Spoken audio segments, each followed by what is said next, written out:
please.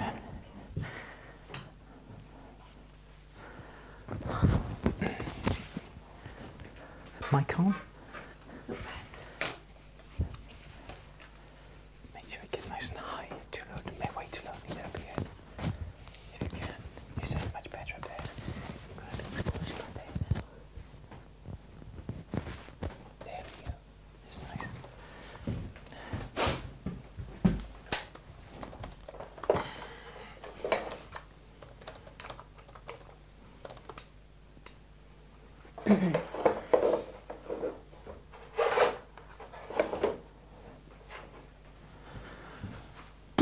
Oh, we can hear you.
Don't know what was happening there. So good afternoon. Let me just come a little bit closer on this camera because we've been doing a bit of filming today. Let's get that moved down. Can't hear you. You can now. Can you hear us now? You should be able to hear us now. There we go. There we go. Good, good, good. We can Yes, hear excellent. you now. Good. Thank you, Amka. Good, excellent. And obviously you can hear the lovely Louise. Can you hear me? On auto. A little bit distant there, Louise. That's okay. We've been playing around with the cameras today, haven't we? No. Chopping my head off. There we are. That's all right. Good. Ooh, yes, we've been playing around with the camera, so we've been doing a bit of filming today, so all's good. Hope everyone's okay. Recording and live. Excellent. Have a cup of coffee now. Yeah, keep it over there, please. Oh, I see a little chip. Ooh.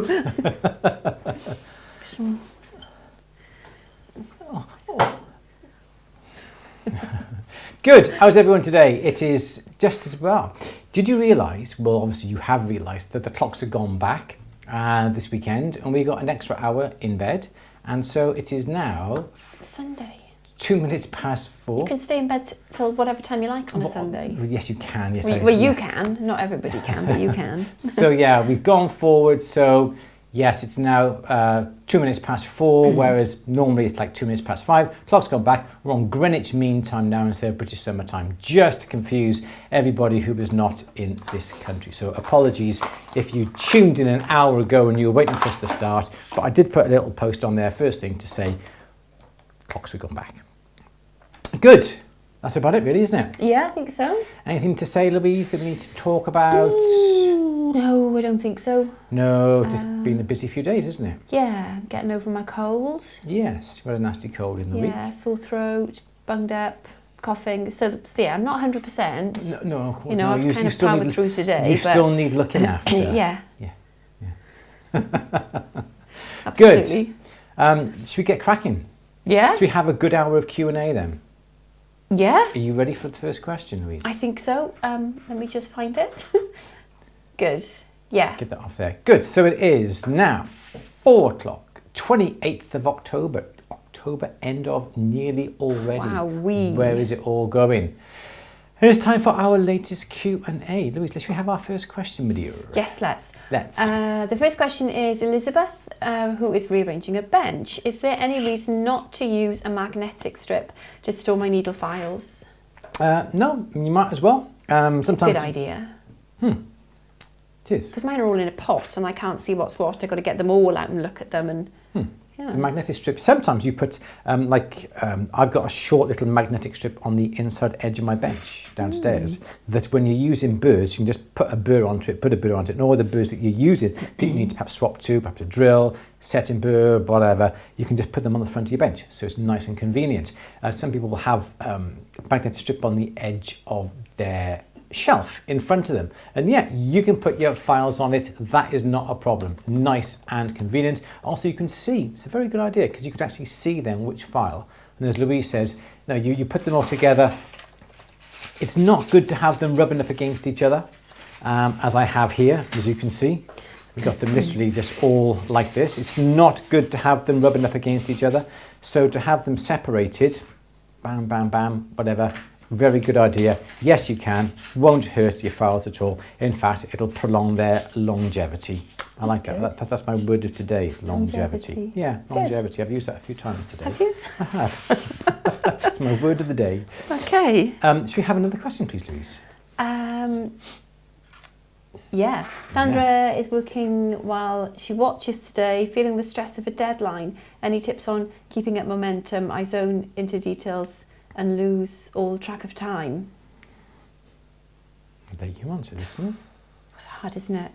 I found that when I was doing my FOAP, the National Association of Jewellers qualification, my office at home where I did all the work is next to the door out to the garden. So I'd often just think about a theory or an idea and I'd look out the window and then I just, my mind would go and yeah. So, yeah, it's really hard to stay focused, isn't it? But I think zone into details. So the advantage that we've got here is that in this particular room, we've blocked out the windows. Downstairs in the workshop, we're not facing a window, we're facing a blank wall. We've got nothing to look at, have we? No, no, basically. So you take a clock out because, again, the clocks are behind us, so we don't have a clock in front of us. And in theory, if you don't have anything to look at to see the time or look outside or anything like that, put a podcast on, put some music on or whatever, you're in the zone and you've got no distractions around you. But as you say, study at home where you work, lovely garden, look out there, look out there, let the cat in. I'm just go look out just to think for a second, and then I'm like watching the birds or something like that. You've got some distractions. So I think the least amount of distractions you've got, the better. But Sandra said she's zoning into details, so is that a bad thing then, or is it? I think I would say that's a good thing, zoning into detail, making sure that things are done right, perhaps. Yeah. I say that's a good thing. My biggest problem is I'll go on my phone or open a browser to research something, and then like a notification for social media pops up and I'm like, oh, FOMO. I just have a check of that. What's going on? Yeah. It happens all the time because when we are chatting away, you go, oh, let me just check if so-and-so has replied. And then 5 minutes later, you come off your phone. I went, so have they replied? Oh, I forgot to check on that. And you've been on Facebook, you've been elsewhere, and you've actually forgotten what you've gone on Facebook for. It's too easy to get distracted. So again, that's why I would put your phone to one side, music on, perhaps earbuds or whatever you want, and just to zone in and ignore everything else around you. That's what I would do. Yeah. Personally. Elizabeth saying, remember that they will never be as critical as you are. Yeah, that's very true, isn't it? And you found this with your work that you're doing. Sometimes you may be making it and the post may be slightly out or slightly off, and you're very quick to think, oh, I'll tell the customer. No, I don't know. I don't do that anymore. Not anymore. No, you've learned. I just think I need to redo that, and you're going, hang on, do you really need to redo that just for a fraction of a millimetre? Yeah. It's getting things into perspective like that, isn't it? Exactly. I remember someone said to me a while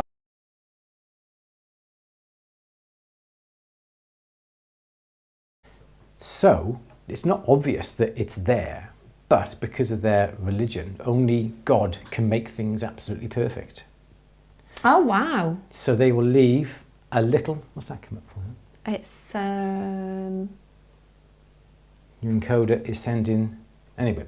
So we'll ignore that. We'll ignore that. Don't worry about only that. God Frozen screen. Only God. No sound. Oh, hang on, we have got a problem. Can you get rid of that for me? I don't know how it's telling me to open the widget. No, don't open the widget, just click off it. Nope.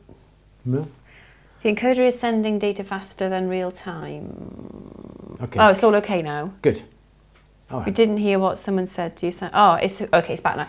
So yeah, the rug weavers. Rug weavers. Yeah. So they'll leave a knot in one of the threads because in their religion only God can make things perfect.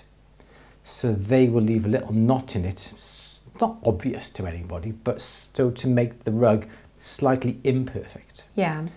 And I'm not saying that everybody should make an error or do something wrong within their work, but if you've got to try and make it as perfect as you possibly can, haven't you?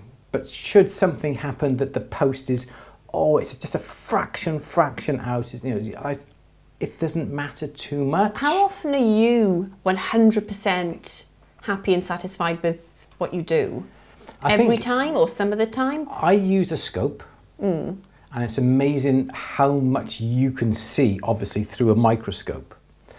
And you may be looking at the microscope and it's magnified, and you may perhaps move a claw, and in the scope you go, oh my gosh, that is really obvious. But then you look at it then with the naked eye, even with a loop or with a optivisor, and you go, do you know what? I can't even see that. And sometimes the magnification will lead you into perfection to the eye, because the scope is really magnifying what you've got. And I found that I've been doing the setting with fishtail settings and the castle settings. I'm looking through the scope and it's like magnetized like 30 times, and it's really, really close. A little 1.9mm stone is like this big. And you can see every tiny little detail magnified 30 times. Now it's saying no data. Can we just check that? Excellent. Oh, there we go. Oh, there we are. And I don't know, we've got gremlins today. Mrs. Lloyd is back.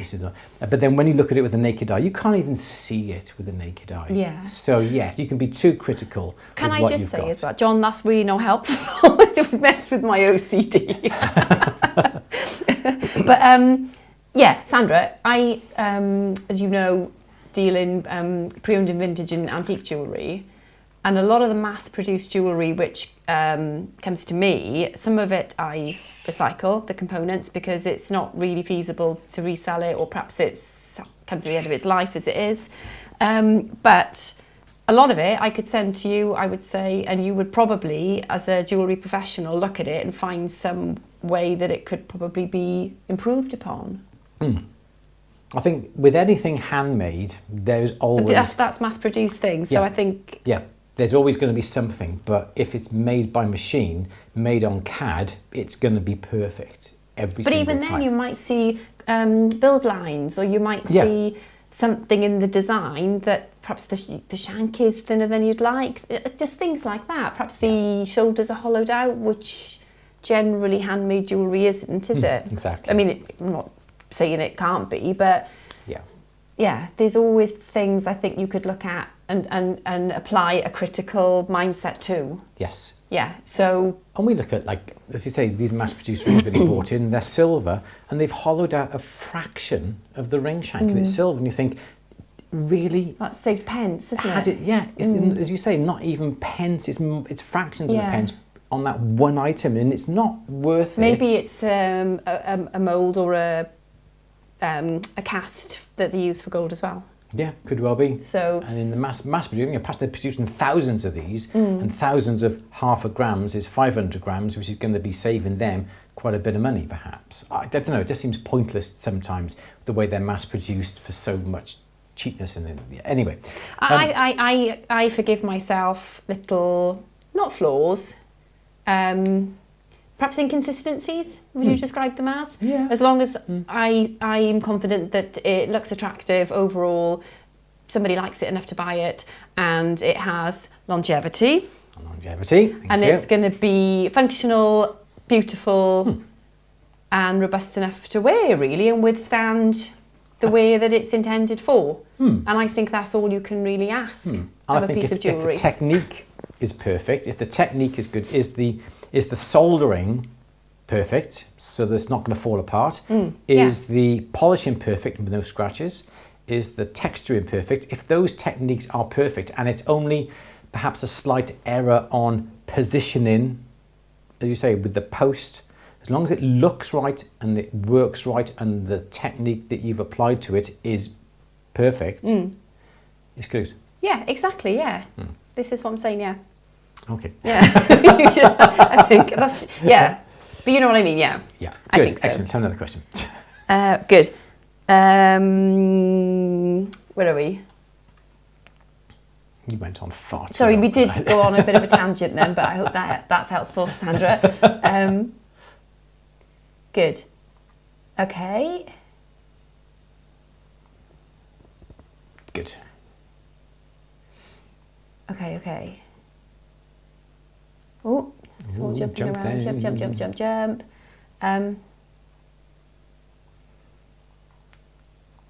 Okay. Why is this jumping around? Lots of chat. Yeah, there's lots of chat. This is great. I just saw another question. Okay. Helen is saying, I've been experimenting with Argentina following your workshop a couple of months ago. Have you used it since? And have you found any drawbacks? And if so, any tips you have found useful? Well, again, I will let you carry it. I love this Q&A. It's all about you today.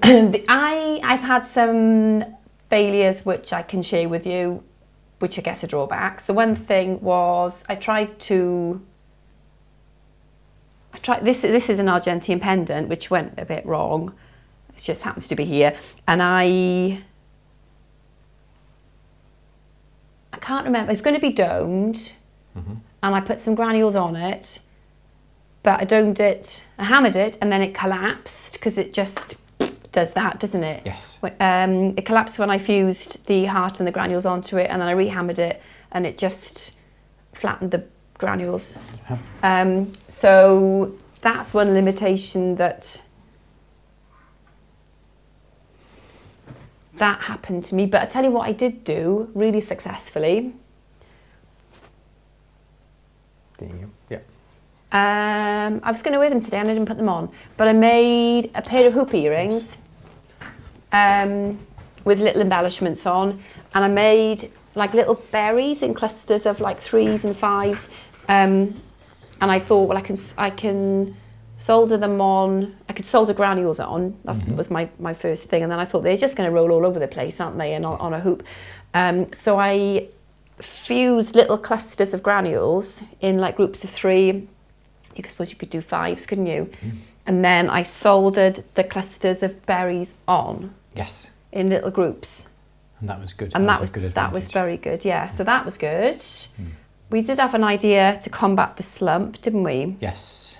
But we haven't tried it out yet. No. So we won't tell you about that till we have. But this is the thing, isn't it? There are limitations to what you can do with it. But those limitations can be overcome by thinking ahead. Yes. You soldered a ring shank, and as soon as you remember whether you fused it or soldered it, you picked it up, and as a result of that, it crumbled. Piece came off. Yeah, that's happened to me a couple of times. Piece came off in your hands. So you've got to remember to let the thing cool down. There's lots of things. As you say, you domed it, you went to fuse on, and the dome collapsed. There's certain things that you've got to think about. It's not going to take over the world, but it has its applications. As you say, being able to fuse argentium and then soldering what you've fused onto something else is a great advantage rather than, as you say, trying to solder on a little cluster of little granules, because the solder may fill it all up, or because you can fuse the 3 granules, for instance, and then fuse those 3 granules onto argentium. You wouldn't have to solder it, and because you fused it, those 3 granules are going to stay together. They're not going to roll about or separate. So there are advantages. I got some great projects lined up for At the Bench, again, using fusing and fusing granules to come. I've got all my silvers down here. Just got to get time to get onto that. I know, I've been rating it. Next question. Where did I see another question? Okay. Oh, Anthony's birthday is tomorrow. What you sending me? Happy birthday song. Happy birthday to you. Happy birthday to you. Happy birthday, dear Tony. Happy birthday to you. Okay. Great. Happy birthday for tomorrow. Good. Caitlin, good morning from Montana. Hi. Nice. I have small tumbled Montana garnets that are the perfect size for rings, but I'm struggling to make a setting that supports them since they are not symmetrical. You don't say, are they like tumbled? You have to come back to this one. So are they like tumbled gemstones? Are they rough? Are they irregular? Is there a flat bottom? Are they cabochon with a flat bottom? Are they tumbled? Just let me know. Small tumbled Montana garnets, because garnets grow in. Yeah, I can't think of the. Is it octahedral, dodecahedral? Quite football-y type. Okay. Shapes, don't they? So I guess they are all like that. They are that shape. Give us a bit more info, Caitlin, and we'll have we'll discuss that a bit more. Yes, cool. By all means, yes. Okay, the crystal cabinet. Is there any way to identify solder strip strengths when you forget to mark the hardness? I had this problem, didn't I? Yeah, your best thing is, because Louise likes to pre-cut the solder and put them into little pots. So what I would do is I would get your solder strips and then get your Sharpie, and mark them into colours. So you would have your, do you know what, I solder here. You'd have your hard solder as red, because red is hot, so you need hot to be able to melt it. You'd have blue as your medium and green as your easy. So then when you cut the solder has those little bits of marker, Sharpie marker on it. They've forgotten to mark it, is the point. But that's what I'm saying. So if you do they that... know they should have marked it now. If you do that, then you know. I'm coming to this. But if you've already cut them and they're all mixed up, you haven't got a hope in heck's chance of working out what it sounds like they're still in strip. Solder strip strengths. Is it? That was the question, the solder strip strengths. Okay, so here in the UK, hard solder has a profile that is that. Okay. Medium has a profile. Why did I do that? I do not know. Medium has a profile that is that, and then easy, I think, is a bit more like that. Well, so, all solder strips will be like that. The majority of solder strips in this country are going to be those sort of shapes. Wow. So you can then tell what each one is. Also, what you can do is when you've got your solder strip, at the end of it, you can bend it into different shape like that. Okay, so the end of your solder strip will be like that. So perhaps the first bend will be hard, 2 bends, medium, 3 bends, easy. So you don't have to label your solder. What we always do when we have our solder, we always put a label on the end with hard, medium and easy. So we know those are the shapes that you got there. If you have the strips already done, you don't know when perhaps they're all the same dimension, cut a little piece off each one, put it on your soldering block so you know which piece comes from which strip. Put a gentle flame on top and making sure that you get the flame even across the 3 pieces and see which one melts first. That's going to be easy and so forth. It's still in long strips, yeah. Yeah, exactly. So that would be the best way to do it. Because I've got mine in pots, and then I got overexcited one day and I opened all the pots and I had the lids off and I didn't know which lid went on which pot. So I just had to, like you say, try and find 3 equal sized and just blast them. Yes. And see which one. See which one melted first and which one was left. Yeah. Exactly. Yes. So and I did that. I'm still not 100% though. Or mark the jar. I won't do that again anyway. Mark the jars, mark the lids, mark the solder. Yeah, that's going to have to be it, isn't it? Yeah. because I don't know where my solder, because usually I have a piece of solder. Oh, there we go. So yes, so this is what I always do whenever I get my solder. As you can see, there's my medium, and I put a little flag on the end that says medium. Always. George just says I mark the lids and the pots. Yeah, exactly. Yeah, that's what I need to do. Yeah. Totally. And it's a good idea to put the lid straight back on the pot anyway, because a couple of weeks ago I had a pot full of, I think it was easy solder chips. And you tipped it over. And I just knocked it over, it all went on the floor and everywhere, yeah. So there are advantages of leaving it as a strip and cutting it off when you need it, yes. I just find it annoying when I'm just like in the flow and I've got to stop and cut solder. There we are. That's why you always cut an extra couple of pieces off when you're soldering. I like to get you to do it for me. Thank you. Donald says, do you think that setting a faceted stone upside down would reduce the sparkle too much? Yeah, there would be, you don't get the play of fire then coming through the table. It would just be pretty lifeless, wouldn't it? You get the colour of the stone, but you would get nothing back. What's the stone? Because we had a client a couple of weeks ago with a salt and pepper diamond, wasn't it? An oval salt and pepper diamond that had come out of a ring, and we put it back in the ring. Yes. And he came back and said it's upside down, and we were like, no, it's the right way up. But he said, no, that's not how it was. So we had to set it pavilion side up. Well, we thought it was upside down. Yeah. And he said that's how it was when we bought it, and we were like, okay. Because that was an oval, but the table was shallow. I wonder if that's why, like then, is it? It was like that. It was very. It looked lovely both very, ways. Very didn't shallow, it? wasn't But, it? Yeah. And we set it that way up, but it was wrong. We were supposed to set it that way up. I felt that was the wrong way. But you do see styles of jewellery with the stones set that way up. You don't get, whatever comes in down here is not necessarily going to go through the stone. Well, it wouldn't in a salt and pepper anyway, would it? Because it's so included. Yeah, wouldn't exactly. have thought it would be quite the same, would it? No, it wouldn't. But here, the light enters the table, it bounces and then comes back out, doesn't it? That's how it goes. That's in theory how it goes, a perfectly proportioned stone. So when it comes here, where's the light going to go? I would have thought it comes down and gets reflected that way.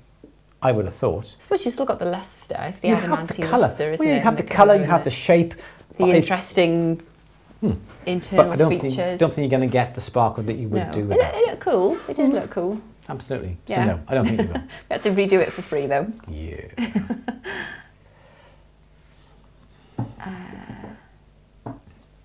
Okay. Good. Claire said, missed the context. I think this was about the rug making, but I know Arabic art takes that perspective. Oh, that's really interesting. I really like that. Good.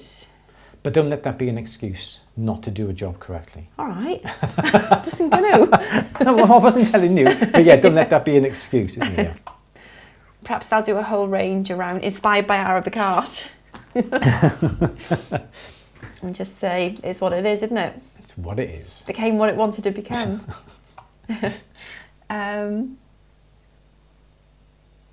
Good.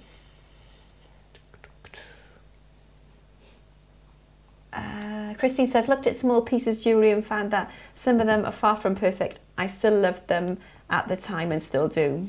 Yeah. I'm sure if you go into a lot of galleries and you look at jewellery made in the galleries, even from some of the experts, if it is totally handmade, not cast from a CAD rendered master, I'm sure you can easily pick up little things about the piece that perhaps it won't spoil what it looks like, but you can still see little things, perhaps a little bit of fire skill that may be left on something that should have been got rid of. But things like that, definitely, yes. Good. Helena says, does that mean I can leave the tiny blob of solder in the groove of the texture which I intended removing this evening? Yeah. Yes. Providing, yeah, you say it could be like a little bit of a design feature that you could leave a little blob, like the guy who used to do the the little mice carved into the like picture frames and door stops and benches and shelves. You could leave little signature little blob of solder here and there on different pieces, and that could be your signature error blob signature. Yes, Lou. Good. Ellen says, I believe that if I feel my work is good enough that I would have bought it, thousands of others would as well. Yeah, I think that's a good approach. I think it's also believing in yourself as well. Yeah. I do think, though, as creators, it's like somebody else said, we're more critical because we know the processes. Yes. And you try not to compare yourself to others, but you do, don't you? And like, I've got people that I aspire to be like, and the quality of the work, I mean, not in terms of design, but yeah. Yes. So no, I think it's fine. You haven't got a problem with that. Okay, Soleil is saying, I have read online that it's better to quench gold in denatured alcohol instead of water to avoid brittleness. Is this true and safe? Personally, I don't think it's beneficial.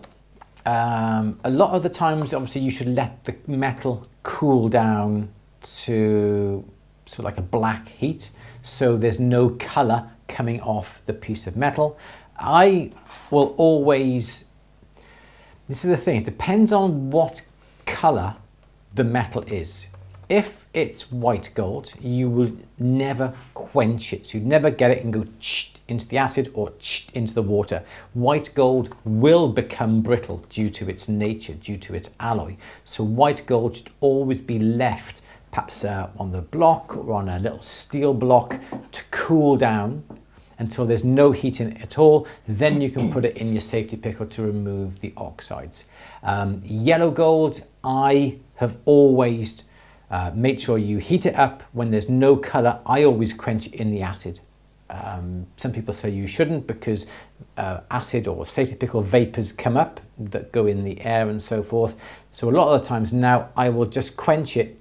You're not quenching it from a high heat, you're just quenching it from a medium heat. There's no colour coming from the piece. You quench it in the water. It doesn't quench with a nasty quench that splutters everywhere. You just assist in the cooling of the metal. Then you put it in your safety pickle to remove the oxides. Red gold is a little bit more difficult because as you heat it, the copper within the red gold, it'll oxidize the surface a lot more. Even though you may quench it and put it then into your safety pickle, you're left with a little bit of a scale on it that would need to be filed and need to be removed. So personally, if you're quenching from a really hot piece of metal, you could damage the piece by making it brittle by the sudden quenching, the sudden shock of the metal. But if it's cool down for, I don't know, 15, 20, 30 seconds, a little piece, you can safely quench it in the water, then put it in the safety pickle. I personally think it plays no part in making the piece brittle, providing it is not red hot. Yes, Louise. Good. The Caitlin's garnets are tumbled stones, so garnets tend to be in dodecahedrons mainly, don't they? So they're going to be rounded. So they are like this. I'm sorry, I can't share my screen because I haven't got the lead, but they are literally like, I've got a whole box of them out there. They're tumbled stones. So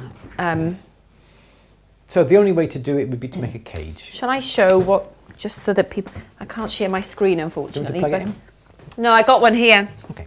So yeah, the problem is to be able... They're like that, only smaller. And imagine them to be garnets.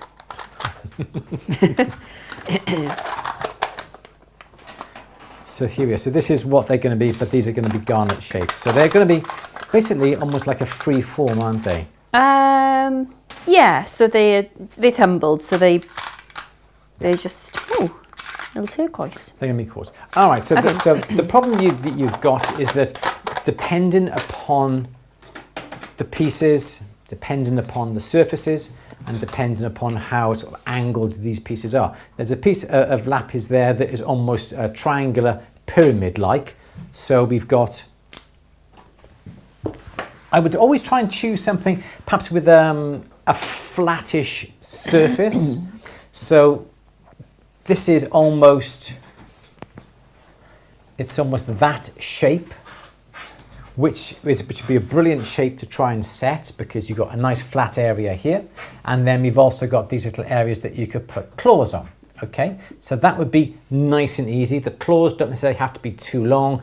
Make sure they're nice and close. Make sure that perhaps you round them off so they're not. If you do that to the end of a claw against the stone itself, yeah, if you do that, there's a chance that something can get in here and push the claw. If you have the claw coming along nice and flush with the edge of the stone like that, there's nothing going to be able to get and grab the claw and pull the claw outwards. So I would be very selective in the type of stone you are going to be setting. There's this one here. Let me quickly just draw how this one is looking again. This is quite a nice, again, a nice flat one. In this, again, this almost like triangular shape that we've got, and that one as well. You can see if the sides are quite shallow, so this one, the sides are like this, very, very shallow. So if you had, again, a flat base, the claw couldn't be short, because on this one you have to make sure that the claw comes over so it can secure it in place. So now the claw is so long, the claw can easily be moved and pulled apart. Likewise on here, the claw would have to be long. I don't like these long claws. They're not going to be substantial enough unless you make the wire really thick. So I would be very careful in the stone selection. A stone with a shallower height, with a nice curved edge, would be the stones that I would choose. If the stone was, excuse me, if the stone was that sort of shape, you couldn't set it that way because you've got all this space underneath here, so you'd have to turn the stone on the side, which would make the stone, for argument's sake, like that. Here, you're not going to be able to set it this way, so turn it upside down, and the stone now would be nothing like that, but the stone would be, you have to be very selective now with how you do it. Again, this side here, can you see that, is okay. But on this side, the stone is going outwards this way, so the claw has to come over the top, which is not going to be ideal. And there are a couple of long conical shaped ones, which might lend themselves to a little cap. Yeah, you could always put caps on top, or caps from underneath. Well, I've got the benefit of seeing Caitlin's photo, so there's one or two I've noticed which are long. Okay. Kind of like elongated and triangular slightly in their form, so they might work with a little cap. They're going to be in a ring, in a pendant. Yeah, you can make a little cap that goes over the top. Yeah, because there's a film on at the bench, isn't there, for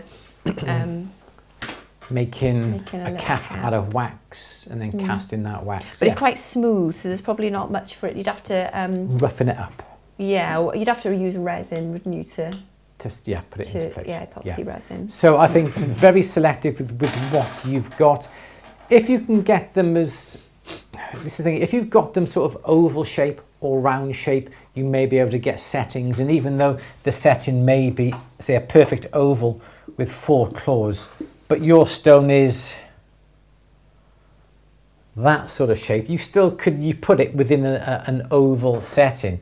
The oval setting would be sort of that sort of shape, and you could still put a claw here, you could still put a claw there, perhaps you could just about squeeze that claw in there and put a claw there. So even though it's a standard oval setting, the stone will fit in, and then providing the stone is sort of that shape, so the sides are going up, you should be fine with it. But you've got to be very selective with what you choose. Yes. Anthony suggested a wire basket. Yeah, absolutely. Wrapping the wire around the design. Yeah. Seen that recently. Helen O'Connor. She did a lovely YouTube film on the beach. And she wire wrapped a piece of sea glass. Yeah, and she sat on the beach and did it. I love watching her films. Yeah. Helen O'Connor on YouTube. Helen O'Connor, yeah. It was really lovely. Check her out. Yeah. Excellent, good. Right. What's next?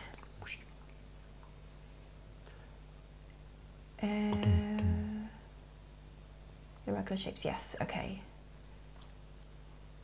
Oh, sorry, I've jumped a bit.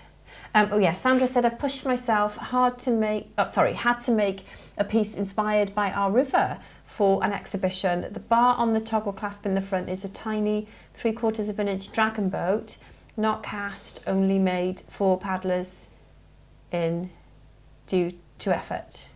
That sounds lovely. That's going to be lush. Donald, yes, make a dip in the soldering block to stop slumping. Yeah. Get your charcoal block and... Yep. Yeah, I like that idea. Fabulous. Jane says, I need to fix a 9-carat necklace but only have 18-carat solder. Can I still use? Yes, you can. You can still use it as long as the solder you're using is a higher carat than the parent metal. Yes, you can. What you don't want to do is have an 18-carat piece and use 9-carat solder, because effectively you're reducing the quality, the overall quality of the piece down to the next level of solder. But going upwards, yes, you can, not a problem. And it works pretty much the same. The hardest thing is trying to use 18-carat white gold solder. It's the worst type of solder you can try and solder with. Nothing no reflection upon the actual manufacturer or anything like that. It's a horrible solder to use. So yeah, you can use it yellow, white, whatever. Yeah. Good. Carolyn says, can a tiny cabochon be set in silver using a flesh type setting? Excuse me. Yes, providing the metal is going to be thick enough. If you have a cross section through your metal like that, and you've done your hole like that, perhaps you've even gone through like this. Okay, so this is your cross section through. Okay, you can still flush set a cab.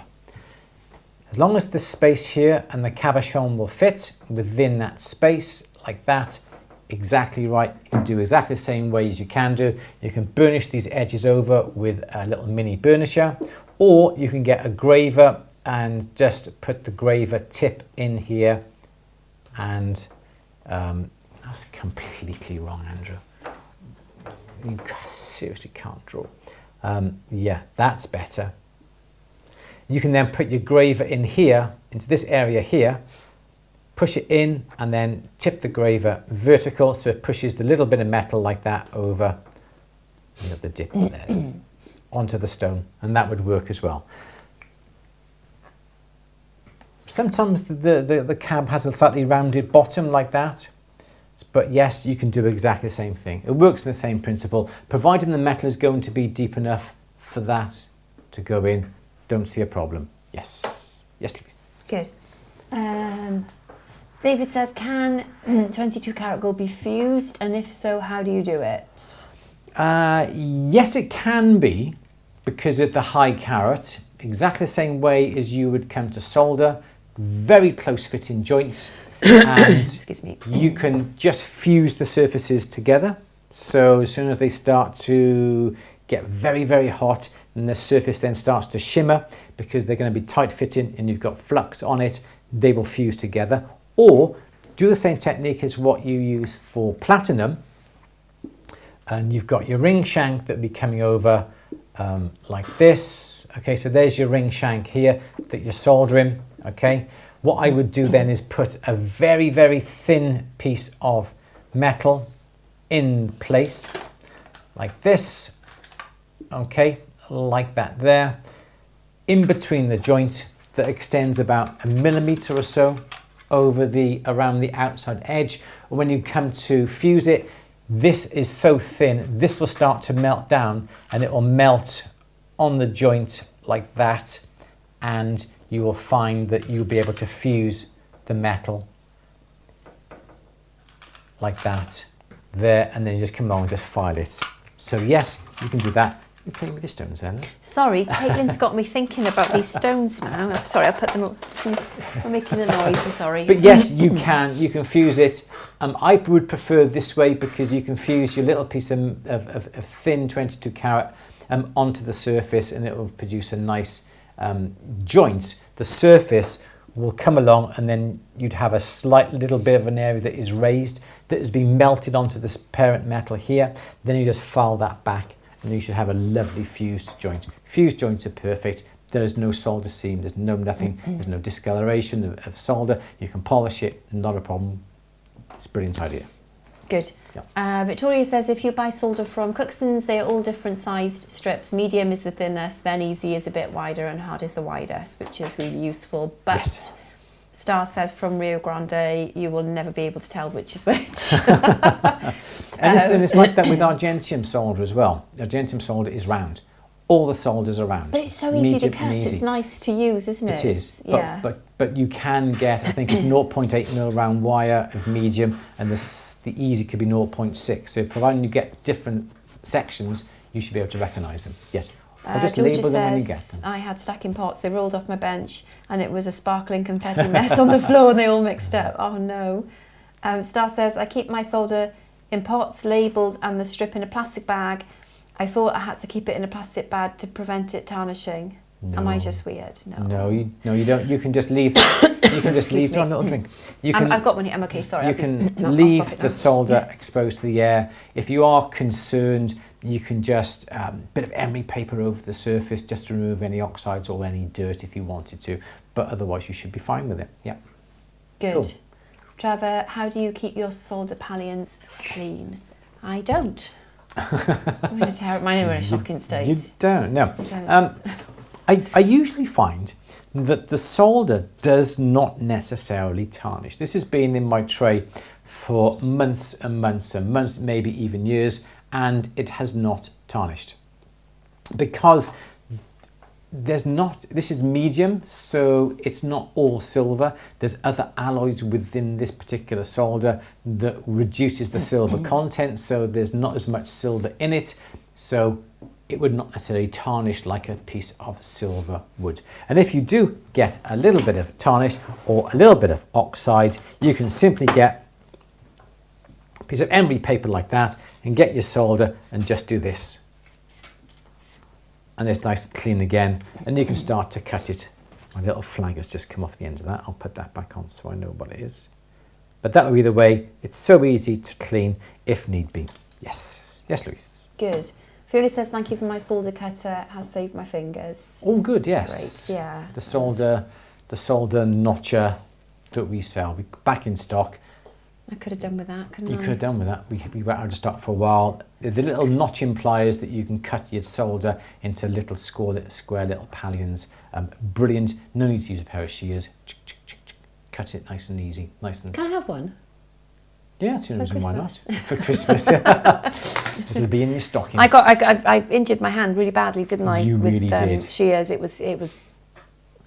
I can't even look at that. The yellow shears in there, they're bad. They're the bad ones. I can't even look at them anymore. Yeah, I cut my hand open. It was bad. Yeah. It was so bad. A glass of wine afterwards helped. I had to.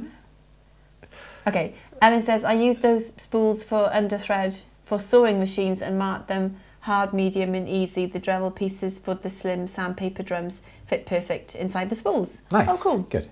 Janet says, oh, Louise, only have one pot open at any one time. Yeah, that's what I do now.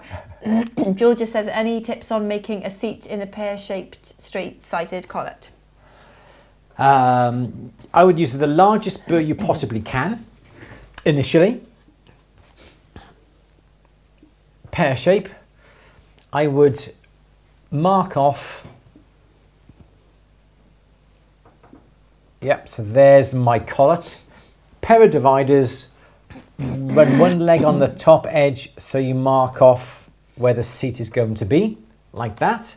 Then I would use the largest ball burr that I possibly could. I'm not going to say you use a ball burr that is this big, okay? But I would use a ball burr perhaps that would be something like this, and I would go around, round with the ball burr as far as you could go. Okay, so which means you won't be able to do this little area. Once you've cut the seat with a large ball burr, it's going to be easier to get a nice even seat because of the size of the burr.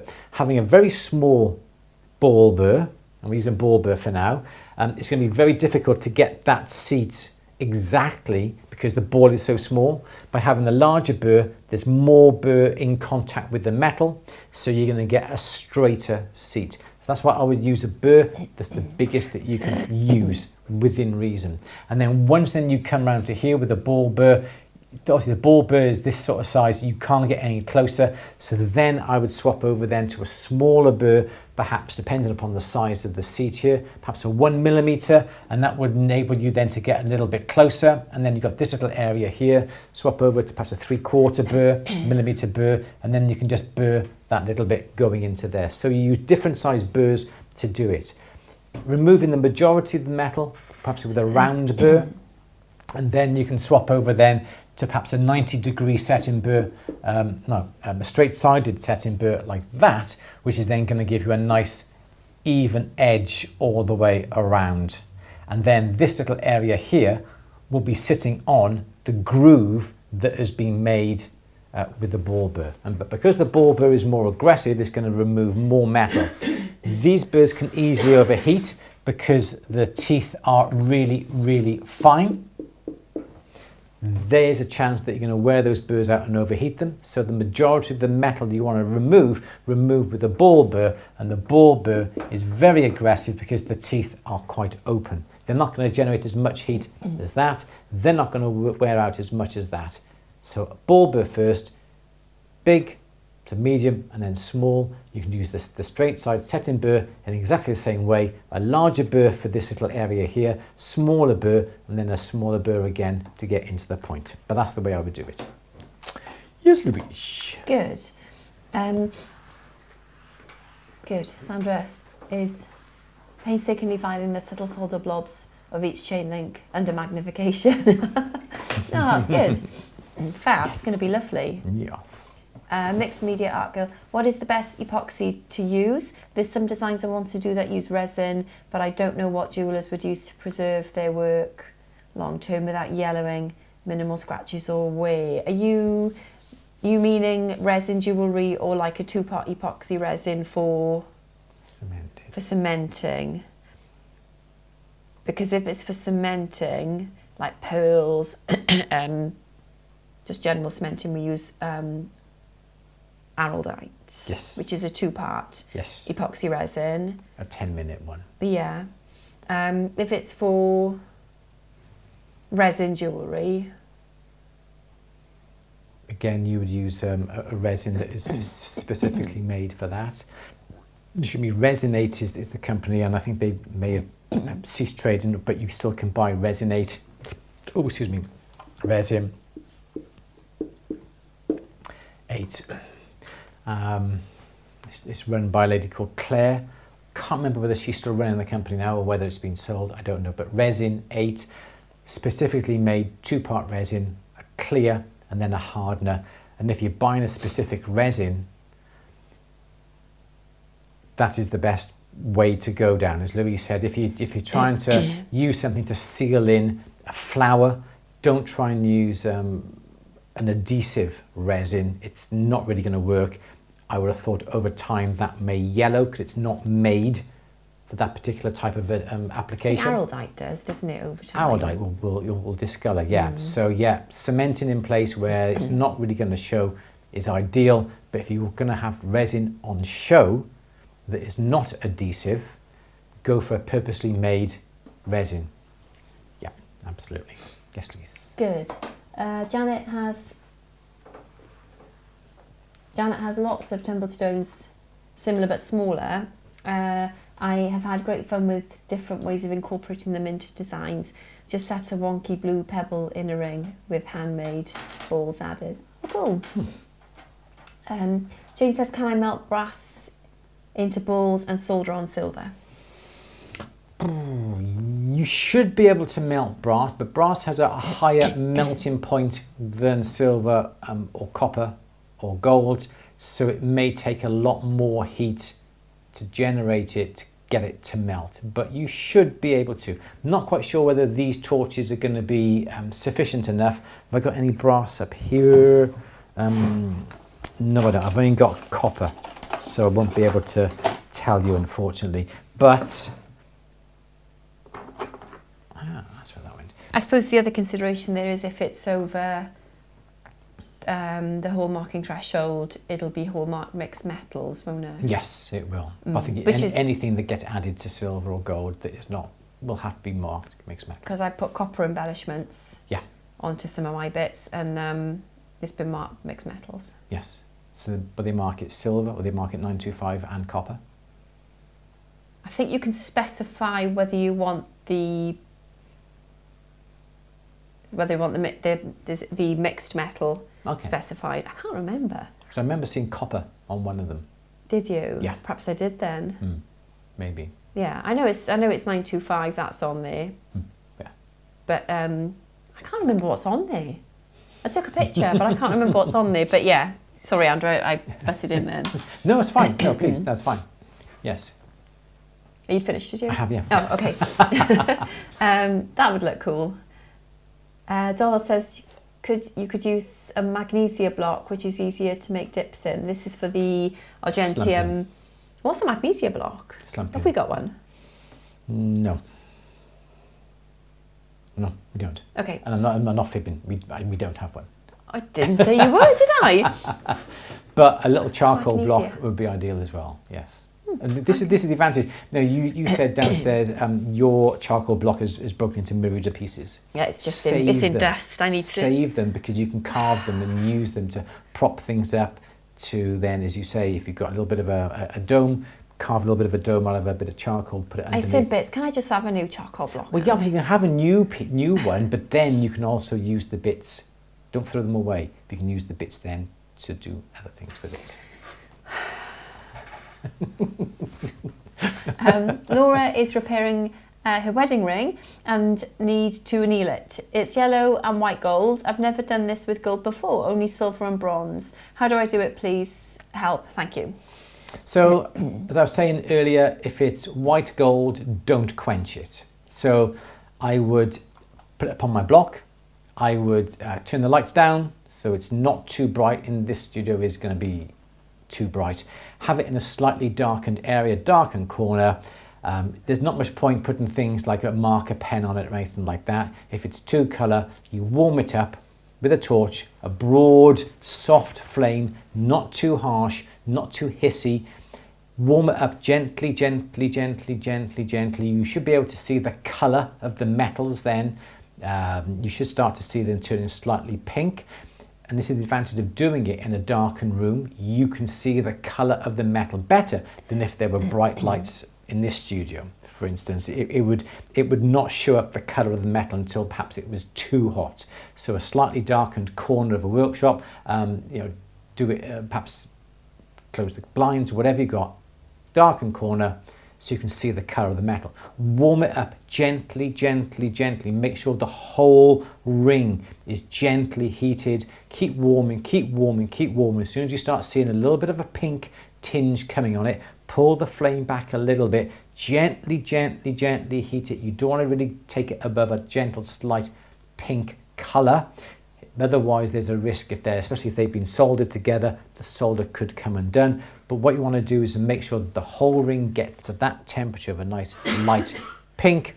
Keep heating, keep heating, keep heating. Just keep it at that temperature. That's why you pull the flame away. If you kept the flame too close and it gets too hot, but put it back, gentle heat. Once you've got it to that slightly pink, and it's all been pink, put it to one side, leave it on the block, or just put it upon a metal surface to cool it down. What you want to do is to cool that slowly. Don't quench white gold. There's a chance that white gold is going to crack. So let it cool down gently. Then once it's been cooled, you can put it in your safety pickle to remove the oxides. Then you can start working on it. Yes. Good. Yes, Elizabeth says, I set an iolite upside down oh, nice.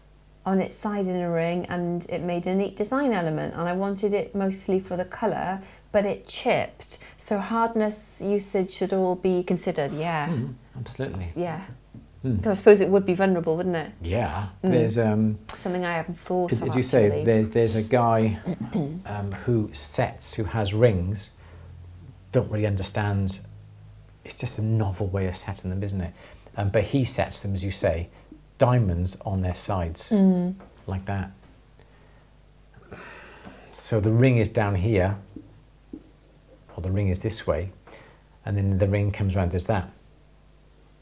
And the stone, and the diamond's there. The stone is set by there. I think. Which is great. You see both sides of the stone, but when you look down on top of the stone, all you see now is your metal that does that, and a little bit of diamond that does that. Yeah, but then when you have a stone that's set table up, yeah, you only see that when it's pointing at you, don't you? So your hands are moving all the time, so I don't suppose it really matters, does it? You'd have to look at the stone from the side then. Oh, look, like that, wouldn't you?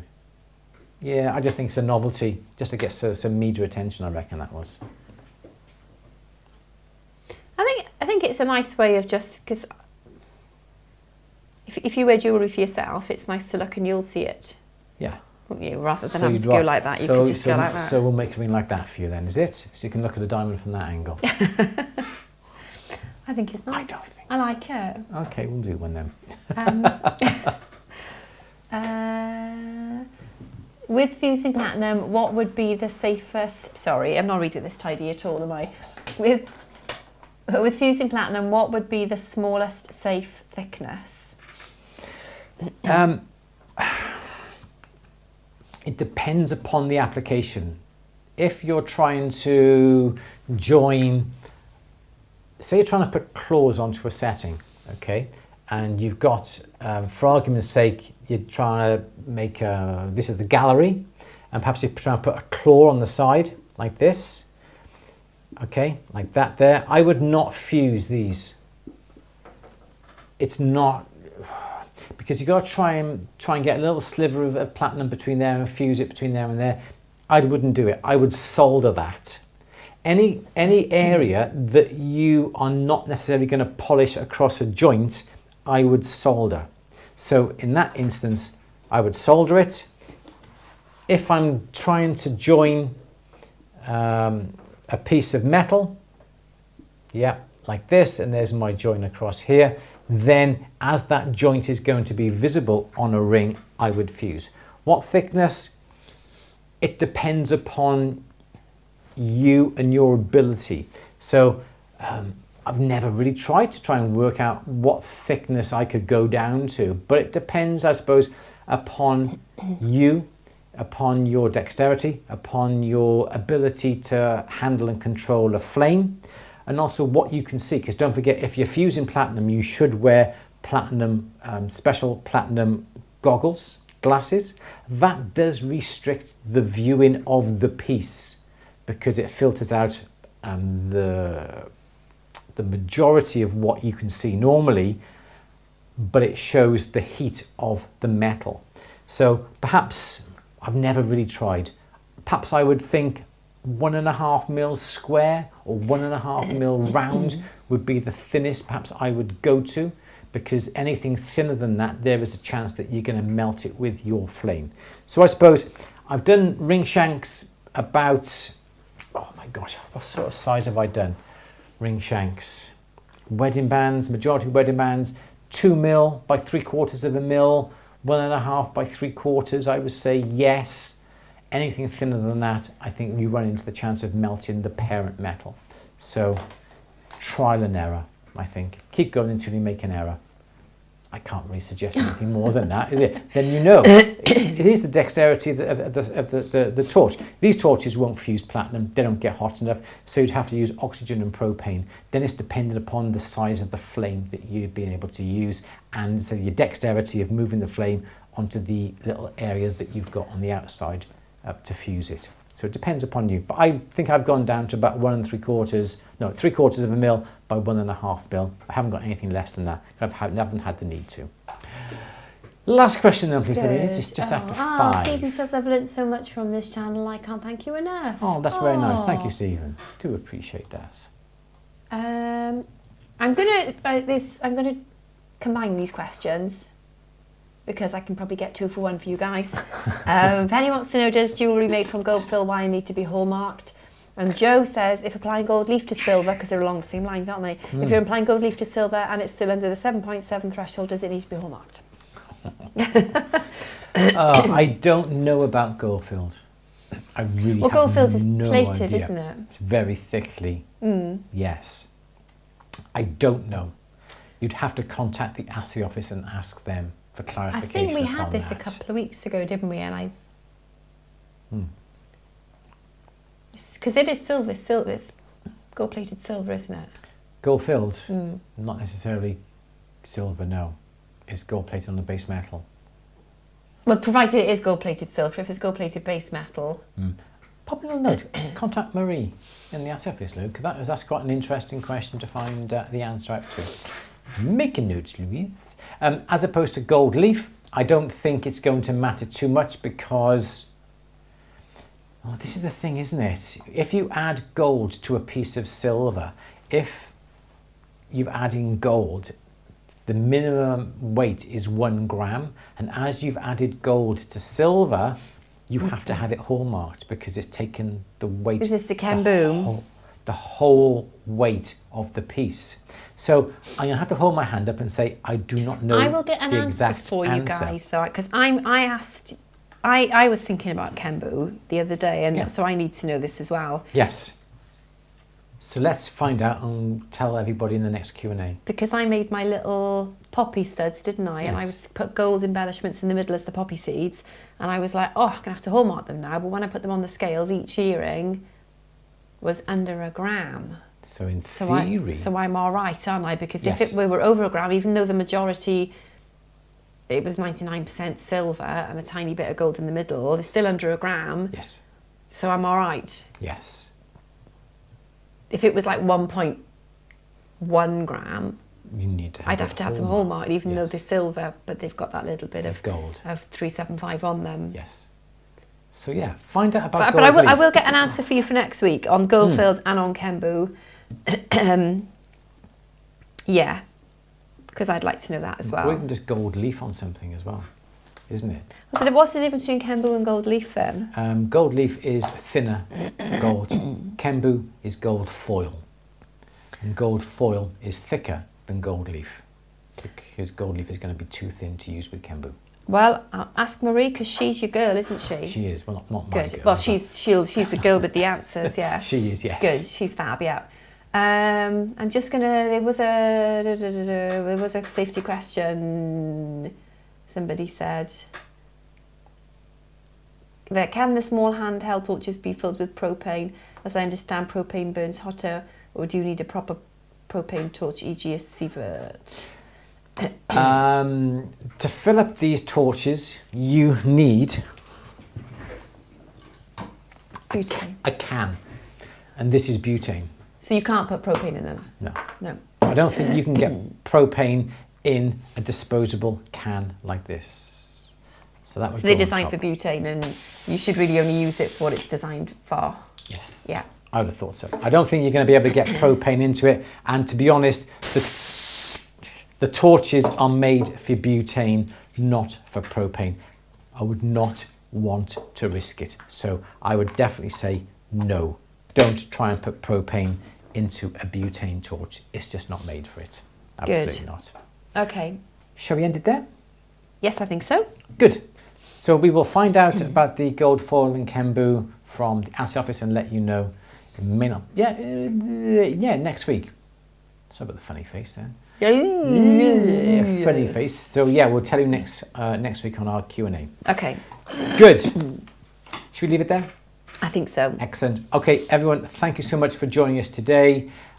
We got a few things happening over the next few days because we're coming to the end of October and we do have our Jamina punches and small dies giveaway happening. Ooh. There'll be another email going out reminding you about that. Then we've also got something else happening now in 2 weeks' time. Again, we'll let you know on social media about what's happening with that, but something that's never been done before, a giveaway that has never been done before, which is very nice. And we're the first people to do it for you, which obviously is even better, isn't it? No one's ever done what we're going to be doing. It's all very nice. It's all very nice. All very nice. So everyone, enjoy the rest of your week. As I said, keep an eye out on our socials for all that is happening, and thank you very much for joining us today. Thank you very much. 77 people watching at one go. Thank you so much indeed. Really do appreciate it. So until next Monday, we will see you then. Louise, say Bye. Everyone, take care. Enjoy the rest of your week, and we will see you very